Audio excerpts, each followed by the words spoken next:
حضرت فضیل بن ایاز بہت بڑے بزرگ گزرے. جوانی کا زمانہ تھا تو ایک خاتون سے آشنائی ہو گئی, محبت کا ربط قائم ہو گیا. تو ظاہر جوانی مستانی ہوتی ہے اور جنون کا ایک شعبہ کہا گیا ہے جوانی کو, اور پھر دل میں اس طرح کے رجحان پیدا ہو جائیں تو پھر وہ جنون کئی گنا بڑھ جاتا ہے. تو اس کے ساتھ وقت طے کیا اور اس کے ملنے کے لیے بے تابی کے ساتھ ان گھڑیوں کا, ان لمحوں کا انتظار کرنے لگے. خیر جب وہ وقت آیا تو اس کے گھر کی طرف چلے اور اس کے گھر کی دیوار پھلانگنے لگے تھے کہ ساتھ والے مکان سے کسی قاری قرآن کی تلاوت کی آواز کانوں میں پڑی, اور وہ پڑھ کیا رہا تھا, الم یان للذین آمنوا ان تخشع قلوبهم لذکر اللہ وما نزل من الحق. کیا اہل ایمان پہ وہ وقت نہیں آیا کہ ان کے دل اللہ کے ذکر اور اللہ کی یاد, اس کی محبت میں تڑپ اٹھیں اور وہ خوف خدا میں مبتلا ہو, اور جو نازل ہوا قرآن, اس قرآن کی محبت میں اس کے دل میں خشیت پیدا ہو. بس یہ کانوں میں پڑنے کی دیر تھی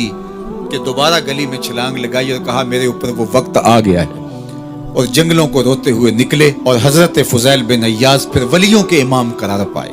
اس آیت نے ان کی زندگی بدل دی. کسی کی 30 سال, کسی کی 40 برس, کسی کی 50 سال, کسی کی 60 سال زندگی یہاں موجود لوگوں میں سے کسی کی اس سے بھی زیادہ اور کسی کی کم.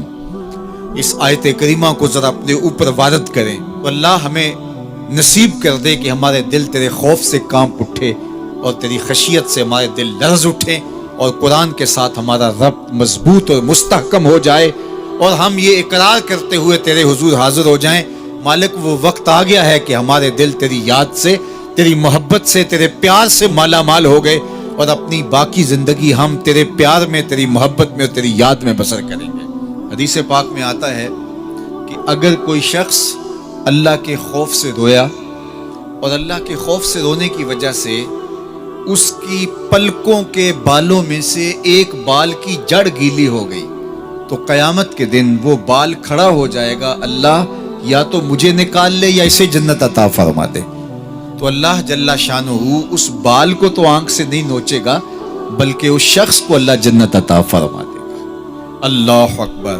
گناہگار کی آنکھ کا پانی اللہ کے غصے کی آگ کو ٹھنڈا کر دیتا ہے, اس لیے ہمیں رونے کا کہا گیا. فَلْيَضْحَكُوا قَلِيلًا وَلْيَبْكُوا كَثِيرًا. اللہ اکبر. ارشاد فرمایا کہ تھوڑا ہنسا کرو, زیادہ رویا کرو.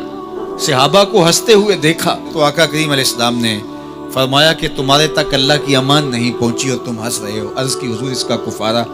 تو فرمایا اس کا کفارہ یہ ہے کہ جتنا ہنسے ہو اتنا ہی تمہیں رونا پڑے گا. میں اور آپ ذرا اپنی زندگی پر غور و تدبر کریں. ہماری زندگی میں ہنسنا زیادہ ہے یا رونا زیادہ ہے؟ سویر سے لے کر شام تک کہے زیادہ ہیں, ٹھٹھے زیادہ ہیں, مذاق زیادہ ہیں, لطیفے زیادہ ہیں, یا عبرتیں زیادہ ہیں؟ تفکر زیادہ ہے, تدبر زیادہ ہے, سوچ بچار زیادہ ہے, یاد الہی میں تڑپنا زیادہ ہے, آنکھوں سے یاد خدا میں بہنے والے آنسو زیادہ ہیں, یا غفلت سے پھوٹتے ہوئے کہے زیادہ ہیں؟ مجھے اور آپ کو اپنی زندگی کا ضرور محاسبہ کرنا چاہیے. ٹھٹھوں سے, مذاق سے ہماری مجلسیں بھرپور ہوتی ہیں. ہم دن میں جتنا ہنستے ہیں, کیا اس کا 10واں حصہ بھی ہم تنہائی میں بیٹھ کے اللہ کی یاد میں روتے ہیں؟ اگر ایسا ہے تو مبارک ہو, اور اگر ایسا نہیں ہے تو اللہ سے آنسو مانگو, اللہ سے درد مانگو, اس کی یاد میں رونا مانگو, اس کے ذکر میں تڑپنا مانگو, اس کی محبت میں بے تابیاں مانگو, آنسو مانگو, سسکیاں مانگو, تڑپنے پھڑکنے کی توفیق دے, دل مرتضیٰ سوز صدیق دے. اس کے حضور عرض کرو کہ مالک ہمیں تڑپ دے, ہمیں سوز و گداز دے, ہمیں کیف و سرور کی دنیا نصیب فرما دے, ہماری آنکھوں کو آنسوؤں کا جمال عطا کر دے. اور اگر ہماری آنکھوں میں آنسو نہیں ہیں, ہمارے پاس کہے ہیں, کہتے ہیں جو ہنستا ہوا گناہ کرے گا وہ روتا ہوا جہنم میں جائے گا, اور جس نے یہاں دکھ سہے, تکلیفیں سہی, آلام سہے, اس کے بدلے میں اللہ تعالیٰ اس کو وہاں راحتیں عطا فرمائے گا. فرمایا کہ مومن کے پاؤں میں کانٹا بھی چبھے تو اللہ جل شانہ اس کا صلہ بھی اس کو قیامت کے دن عطا فرمائے گا.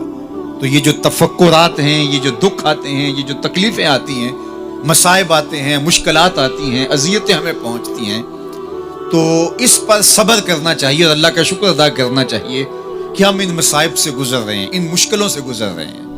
اور اگر کسی شخص کی زندگی میں دکھ ہے ہی نہیں, سکھ ہی سکھ ہے, تو پھر وہ سمجھے کہ وہ فتنے میں مبتلا ہے.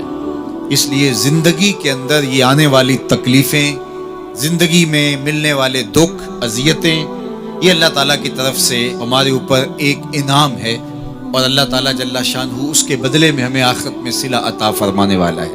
تو فرمایا رجل ذکر اللہ خالیا ففاضت عیناہ، وہ شخص جس نے تنہائی میں بیٹھ کے اللہ کا ذکر کیا، اللہ کو یاد کیا، اور پھر کیا ہوا؟ فرمایا اس کی آنکھوں سے آنسو ٹپکنے لگے۔ تو میرے اور آپ کے آقا و مولا نے فرمایا قیامت کے دن جب کوئی سایہ نہیں ہوگا، یاد الہی میں رونے والے کو اللہ اپنے عرش کا ٹھنڈا سایہ عطا فرما دے گا۔ تو یہ رونا بہت بڑی دولت ہے، یہ بہت بڑی سعادت ہے۔